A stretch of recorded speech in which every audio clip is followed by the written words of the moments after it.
welcome back, or welcome, whichever you are. I'm going to play for you a song called Tenderly. It was written in 1946 by Walter Gross and Jack Lawrence. We would call it a standard. Originally it was a waltz in 3/4 time. I'm going to be playing it as a ballad in 4/4 time in the key of E flat. And I also had a request for more on arpeggio, so this is a perfect song to demonstrate arpeggios because of the pauses in the melody. So I'm going to talk about the techniques I'm using, including the spread voicing and the arpeggios, after I play it once through for you. So here we go now with the song Tenderly.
I want to talk a little bit about the techniques I'm using, but I want to keep this short, so I'm just going to give you a few tips.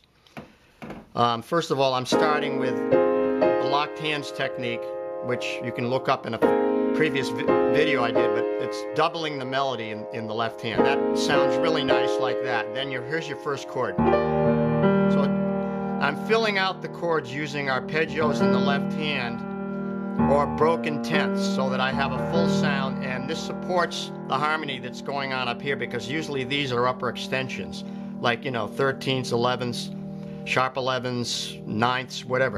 So like I have the fundamentals here in the left hand, the root, the fifth, and the third. So there's the first chord. Now I can arpeggiate that either this way with a G, B flat, D, and then up each octave, or I can use an F. I'm going to use the G. I think maybe in the what I just played I used 4 notes, but I use 4 notes. But this is the idea. Let's take these 3 and say that we're just going to use those and then shift position. So shift position with my eye on that note and the thumb going there. So I'm visualizing the thumb on that note, and then I just shift the position. So I have to practice this that way first, slowly and evenly. I'm using the pedal too. That's important with arpeggios, because you don't want this where the sound drops off. You want it to extend. See, I'm holding the pedal through that whole passage.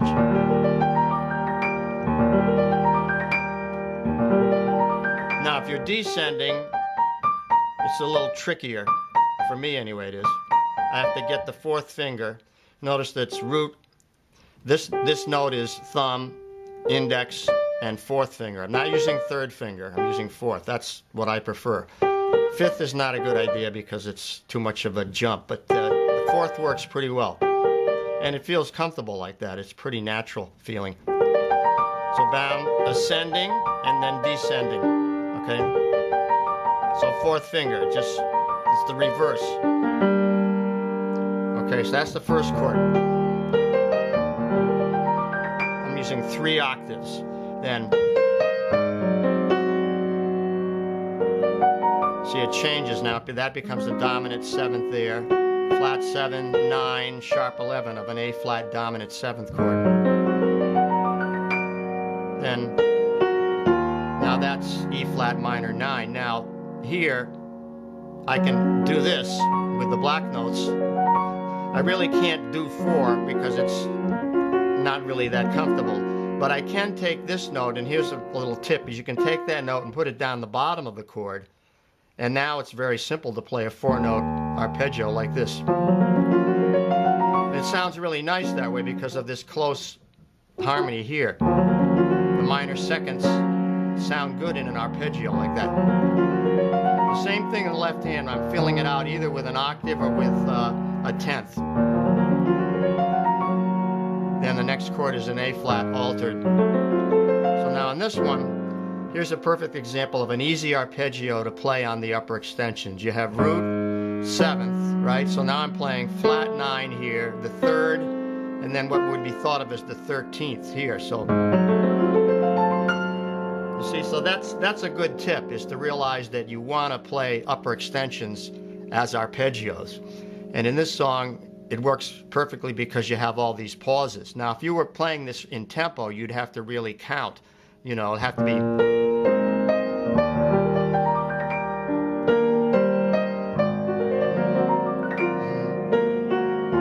See, there I'm playing.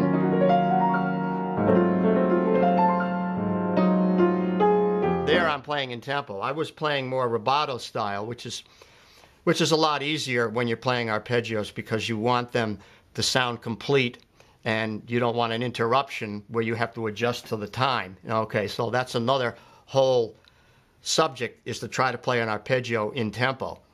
But that's for later on. First you want to just get the technique of playing them comfortably, ascending and descending. So I'm going to take a break here, and then we'll continue for a little bit more. Continuing, I'll try to have a score for you up on my website in a few days, which will mainly be a lead sheet. I'm not going to have every voicing in there and every chord, but it'll be a lead sheet with some suggested arpeggios formats that you can use. In other words, those 3 notes or whatever, or these 3 notes, or whatever.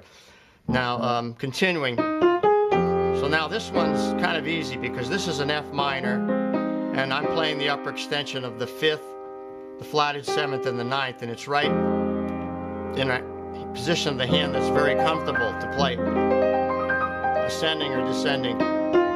Then that's all that changes, is that note changes from there to there. And these slight changes, when you combine them with what's going on in the left hand, playing the fundamentals, or the root and 3rd, or root and 10th, or root and 5th, these upper extensions sound really nice when they're arpeggiated. Like that. And I'm down here now. Now, these are straight spread voicings. But I try to always add some kind of color. So here I have a 9th and an 11th, and here I have a flat 9 and a sharp 11 on the G7. Then I used a little bit of drop 2 voicing here.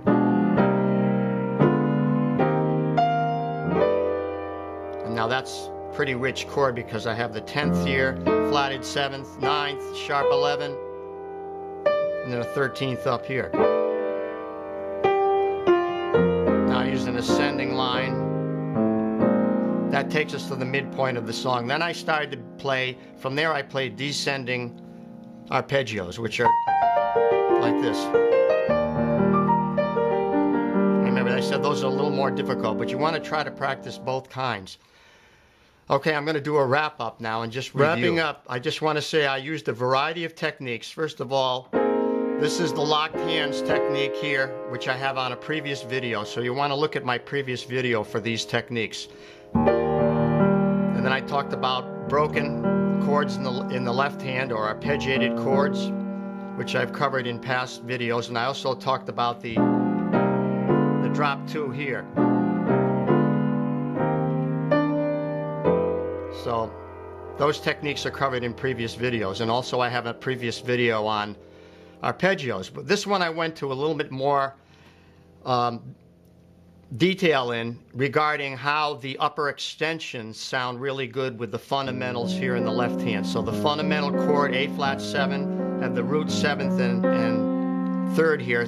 Now I can play you know, a 13 there, a 9 there, and a sharp 11 there. And it's very easy to play a very colorful sounding arpeggio when you think of them that way. It's very simple, maybe 3 notes or 4 notes in the right hand. Work up a technique so you can play them smoothly at different tempos. And as you learn more about chords, you'll be able to find those upper extensions that work well, particularly in ballads, and of course a song like Misty would be good too, but this one, Tenderly, is perfect for trying it out. So I hope you enjoyed this. Let me know what you thought. Please leave a comment, and I wish you well on your practicing. And please keep listening. Thanks so much. I'll see you next time.